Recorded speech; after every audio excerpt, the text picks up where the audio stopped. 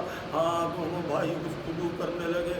آقا میں دیدار کی تمنا رکھتا ہوں۔ عباس آنکھیں کھولو آقا، ایک آنکھ تیر سے زخمی ہے، دوسری میں خون جم چکا ہے۔ عباس کے آنکھ کا خون حسین نے اپنے دامن سے صاف کیا، بھائی نے بھائی کی زیارت کی، خدا کسی بھائی کو یہ منظر نہ دکھائے۔ حسین و عباس میں گفتگو ہو رہی ہے، حسین سے وصیت کرتے ہیں آقا میرا جنازہ خیمے میں نہ لے جائیے گا۔ یہ وصیت عباس کی، عباس فرماتے ہیں آقا میرا جنازہ خیمے میں نہ لے جائیے گا۔ حسین فرمانے لگے عباس کیا حسین اتنا کمزور ہے کہ تمہارا خیمے میں لاشا نہیں لے جا سکتا؟